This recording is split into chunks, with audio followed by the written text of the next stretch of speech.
uma sikhuluma ngama YouTube channels uma enza content into ebesiveza kakhulu sikhuluma ngawo ukuthi when it comes to Khuzani it's not mhlawumbe khona umuntu osuka against into abayenza abafowethu noma umuntu uyagxambukela ekusebenzeni kwabo umuntu usefuna ukubalawula ukuthi abasebenze kanjani i-reporting yabo ibe kanjani kusuke ngesikhona kanjalo kodwa kusuke kunaleyo nkinga leyo ebakhona njalo if kunegama lakho Khuzani elithinteka khona lapha kwakuzi-13 December kupostwa le video 2024 umfowethu lapha uBhanyazile waye interview uqhosha ngokwenza kwakhe kokumunye imicimbi lapha kodwa instead uthambuze ngomcimbi ukuthi performance ihamba kanjani i-album yakhe ayikhiphile ama project ezayo the possible projects are lined up nezinto mhlawumbe asazozenza lotho umbuza ngani ukuzwana noKhuzani i-question related kanjani kulonto le eyayenzeka ngaso sikhathi leso noma yini ukufuna i-controversy ngegama laKhuzani cause kulula phela ukuthi uKhuzani abheceke cause abaculi bayabafaka ekukhulumeni right kwaphinda lapho Gadla echaza ngenkenke ehlangana noKhuzani emhlanga emva kokuchema nomthandeni lapha kwakufanele uGadla ukuthi ke achaze iside 17 September 2024 uyayibona lonto leyo uzumfonela umuntu umbuzo ngoKhuzani yini uGadla kumele ayisho ngoKhuzani kumele abeka athini uGadla umculi naye azikho izinto uGadla ayiplanile ayizozenza mhlawumbe kubuzwe ngayo umuntu ukuthi into ukuthi ihamba kanjani umsebenzi wakho uhamba kanjani ama features ikhona into entsha esingayilindela kuwo no reporting iphuma esandleni futhi again lapha ke lo uperfect kwaManqele wizu quality uzokhuluma naye instead ukuthi umuntu asidayise the main point ibe ngoKhuzani ngoba yini igama laKhuzani itself liyadayisa it sells a lot of money it brings ama clicks likes nama views Zanefa ngithi omansangweni nakho lapha Khuzani igama lakhe likhona ukuthi kuhlana kanjani interview because akukho lapho uKhuzani ahlala khona no Zanefa ngithi kodwa ufakiwe again igama laKhuzani Zanefa iPerfect TV bayidayisa nini kanti abaculi uma beye kulama podcast abo bakhuluma nini ngabe nangomsebenzi wabo yini inhloso ngqangi yokwenza lama interviews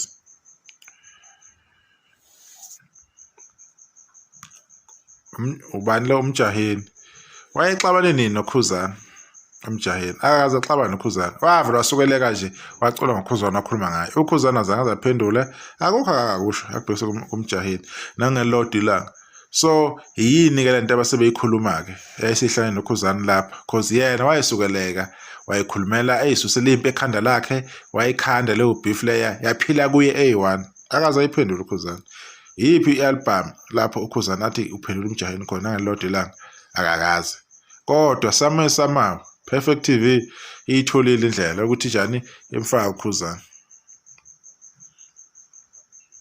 Mapeleti waye kuyo futhi leyo Perfect TV leyo sihloko sithini Mapeleti ngeke ngimfonele uKhuzani igcokamba alinawo umona so if sesikhuluma mhlawumbe sesiveza izinto umuntu ofunda la into ongabaza abaculi ngendlela right uzocabanga uzothini akusikho lokho kujika umuntu umqondo ukuthi acabangeni uKhuzani abonje umuntu onjani umthandeni abonje umuntu onjani so sometimes ama questions abawaphozayo kuma guest wabo awabenzi ubulungiso kulawo bantu abasuke beye kuleyo podcast leyo umuntu ukhuluma nini ngaye umsebenzi wakhe izinto azozenza izinto ase-achievile abantu afisa ukusebenza nabo izinto ayisasele angazenzanga ama challenges adlule kuwona umuntu wenza nini konke lokho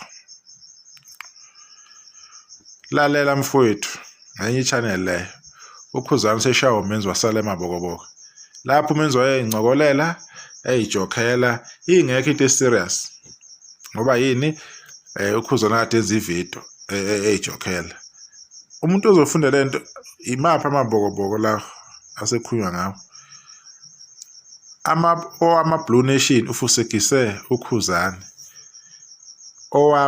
Blue Nation ufusekise uKhuzani mase uyilalela ivideo uzwa kahle akunamuntu Blue Nation lapha umlandeli kaSK osithandela SK kodwa sekufaka umqondo kubantu ukuthi nabo sebemjikela uKhuzani kudla imali yamavukane kusho umculo afro-prop akasaveli igama lakhe lo mculo loyo kodwa uKhuzani usefakiwe kwakhulunywa ngaye 27 January 2025 alisaziwe igama lakhe kodwa uKhuzani ufakiwe lo mali ukhoya ngathi udla imali avotelwe ngayo ama-Blue Nations kumhlobo wenene udla imali yamavukane le mali ayivotelwa abalandeli bakhe uKhuzani uwine yona futhi kodwa futhi udla yona ulalela mfowethu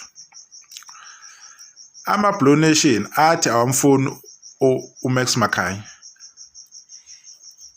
umuntu oyedwa ababili abakhulumile kuTikTok abarepresent ama-Blue Nation 2-3 people or maximum about 5 abavocal abakhulume something abarepresent isizwe sakwaGoqa manje umuntu bethi ama-Blue Nation athi ubani lo muntu omele wonke ama-Blue Nation eyi-1 okhuluma ewabhanqa wonke ama-Blue Nation ukuthi awamfuni uMax Makhanya ngaliphi ubani lo oyona yama-Blue Nation because ama-Blue Nation angaKhuzani uyena umuntu oseqhulwini okuwumuntu olandelwayo lapha abamfuni ngaliphi bayini bona uKhuzani uncikisela ukuthi umbala oblue awunika uhlubheke uncikisela ubani kanjani umbala onobani because akunamuntu onombala kulabo abakhona njengamanje abantu abacreate izinto sebafa iDA bona bayincikisela umbala oblue umnika kanjani umuntu into evele ikhona emhlabeni uyayizwa into ukuthi ayiwenzi umqondo so uma sikhuluma lama channel uthi reporting yawo is not to make sure ayishaya ikhona iyageja kuba ngathi mhlawumbe siba personally attack abantu emsebenzini wabo ekuyizabaleni impilo ngendlela abaqhubha ngayo uKing Barker uvunye kwaGoqa again uMax Makhanya aka represent ikwaGoqa uMax Makhanya is a individual ozikhulumelayo imbono yakhe ezimele uMax akasiyo uKhuzani if uMax ekhuluma or umunye umlandeli ekhuluma uzikhulumela on a personal capacity Methu King Barker uvunye kwaGoqa isineze idea ukuthi futhi kwaGoqa uKhuzani nayo hambisana nayo lento no akazange uKhuzani hambisana lento leyo umlandeli owaziwa ukuthi uthanda uKhuzani so uKhuzani ungena kanjani lapho ingani ingathi lento uMax uvume uKing Barker ibe straightforward okwaKhuzani ugxeka uMax Makhanya ukudlisa iteam again igama lomuntu loyo okhulunywa ngaye aliveli la kuzofaka uKhuzani ingani kuthiwa umlandeli obani ugxeka uMax Makhanya ebese kuyivideo yachaza ukuthi umlandeli othize naye kwaGoqa ugxeka uMakhanya uMax Makhanya senze sithize yini uthi okaKhuzani ugxeka bonke labantu laba bazimele nje eceleni ayikho into bahlangisa noKhuzani okwabo ukuthi bathi bathanda nje umsebenzi kaKhuzani bangabalandeli but akusho ukuthi bahlangana noKhuzani in any way bazimele uKhuzani uyibrand akunabantu abamrepresenta eceleni beside laba asebenza nabo abaziwayo Mr Zuma nobani so manje okaKhuzani nisho bani nayibona into esihlele sisho ukuthi ama-YouTube channel aso understand ukuthi what was the purpose ukuthi avulwe ezoba khona emaningi nje obegcwele njengaka yini umsebenzi wabo aletha yiphi i-different kahle ngoba when it comes to uKhuzani athatha enye i-position e-different akhuluma ilanguage ehlukile uma kuza ngakuKhuzani okaKhuzani uchaze inkandla njengendawo ebhedayo ngenxa yomcimbi kaKhuba okaKhuzani uchaze inkandla njengendawo ebhedayo ngenxa yomcimbi kaKhuba amanye amanga futhi la lento ithathwe laphi kwenye live eyayenzeka ukuthi njengoba nomthandeni ehamise umcimbi emakhaya naye uKhuzani sekumele akwenze lokho. Waphendula wathi yena ngeke ayenze loo nto le ebhedayo. Bona banomcimbi uzayo oseCarnival City nge-22 March 2025. Akazange ayisho ukuthi inkandla indawo ebhedayo. Again, reporting is total out of order. It's got nothing to do nento ayenzeka kulo live leyo eyayikhulunywa. Le information i-wrong. Again, isifa futhi uKhuzani at the center entweni angahlangene nayo ekhulunywa ko TikTok.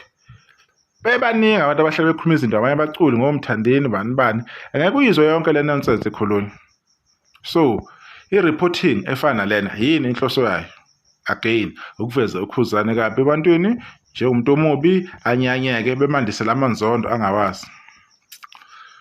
Umthandeni uthole izincomo kumlandeli kaKhuzani. Again, uMax Makhanya wayekhulume ngasamthing eveza umbono wakhe. Alisaveli igama lakhe lana. Sekuthiwa kumlandeli kaKhuzani.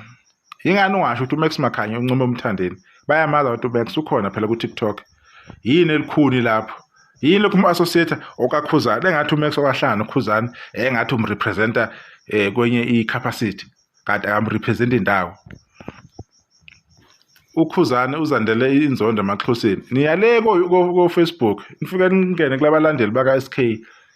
Laba abahlala begada uKhuzani abazenza umuntu azenza umXhosa ebentu ngasemtuba umuntu engwasolundi azenza umXhosa. If suyilandela into bazenzela ama WhatsApp asendela ama voice note abhedayo. Again, ukupusha propaganda. Into engihlale ngisho. You guys are pushing propaganda and push agenda. Ni biased at all cost. If sin call out, it becomes a problem. Because kuba ngathi sikhuluma on a personal capacity ngoba mhlambe nikhuluma umculo thize esizulana naye. No, what you are reporting is nonsense and poor bullshit. Ama Blue Nation ashaye on goal exabana wodwa. Wakwayibhala into enjengalena obade kunalento esho umthandeni ethena akawafuna ama 80s 70s nama early 90s because wamsizanga lutho ngoba nje kunama live kuthiwa musuku ungijoyela kabi kukhulunywa kwaze kwathiwa abanye animsupport umthandeni ikaba khona ireporting enjengale no ayikho because yini because iqhawe lakho uyalithanda. You couldn't wait ukuthi ubhale i-heading njalo. Wawusuyimagina nje i-heading. By this time uKhuzani wayindiza ke nge-trend ehamba nawo impela uMaskandi ephephuka nawo. So we understand ama-heading njengalawo. Ama-heading awathola kuKhuzani kuphela lawo.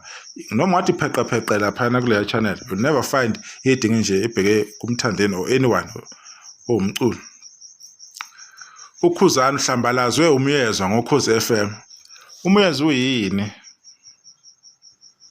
Umyeza yini umyeza? Yini umsebenzi wakhe? Ukungena ku TikTok akhulume ngabantu. Umyeza wenzani? Yina aziwa ngathi lento uyayenza usticke kuyona. Umyeza ukhulumela umthandeni uthanda umthandeni. Yini ke pho ongayilindela kumyeza? Angayikhuluma ngoKhuzani enhle ngaso sonke isikhathi because inhliziyo yakhe isemdletsheni. Again, I specify ukuthi umyeza olandela umthandeni ukuze ibe clear lento phela. Bele usho ukuthi umlandeli kaMthandeni ugxeke uKhuzani. Ungakuvezi ukuthi uKhuzani uhlambalaze umyeza. Yabona umyeza manje usuyam specify. Ngabe ufaka uKhuzani. Ufaka ukuthi uKhuzani hayi umuntu umhlambalazile. Umyeza ugxeke uKhuzani. Ibe clean umyeza olandela bani weSK. Because inkolo kamyeza zikhomba ukuthi uhamba nobani noSK. Reporting is nonsensical and bullshit again. 6 June 2023. Again, Perfect TV, igama lakho uzalikhona. Interviewing on Face, I'm sure bakhuluma izinto eziningi, but Khuzani kumele ngasala. So, zinjalo ke indaba ke ebengifuna ukuyiveza. Kuningi bullshit nonsensical nje eyenzakalayo la nefakari nje eyenzakalayo in the name of uKhuzani is too much. Kuba noma sesikuveza lokho mhlambeni sesithatha izinto personal kanti you are just calling bullshit as it is. It's nonsense. Uyabona into leyo udoti nje amasimo. into enjengalezi asidingi ukuyibona because aziwukhulisa umculo, aziwusindawo, akunanto nje eyaphambili ngawo. Sidinga i-reporting truthful. If umuntu akekho biased, this kind of reporting is not on. Ayisebenzi. Asazi ukuthi noma niyoshintsha yini or nizothatha i-stance phela, because the way in report ngakhona it shows as if nizwelana nomculo thizeni, yabo. At least irasta lona ku TikTok lalibonisa ukuthi lithandelo SK liyamlwela. It was good because iposition yakhe yayibonakala emlwela wayo yonke indlela. Nani manguthi niyalwa nikhuluma ngoba ni support abantu, let it be clear ukuthi nikhulumela umuntu enimlandelayo, not to hide ngendaba so YouTube kathi nenza ama YouTube. No, it's impossible lapha ukuthi uzokwenza content just because wena unothando le content, uthanda uMaskandi, awuthandi umuntu, akekho umculo ngathi uyambona, leyo nto ayikho namanga. It because ufuna ukuthola ibalance kubo bonke abalandeli bakwa red nabaka blue, usuke usafuna nje ukuthi uthole isupport both sides. It's okay to come out and say mina umculo engizolana naye kakhulu ubani bani, not ukuthi sibone ngama videos akhulumayo kube ne-undertone ukuthi uhamba nobani, because you can see through you ukuthi this is bullshit eniyenzayo. Siyayibona kodwa-ke khulekani, sikhona izogijimisana nje isikhathi eside, sizoyenza lento ngale ndlela yini. Nisale kahle, sawubuya.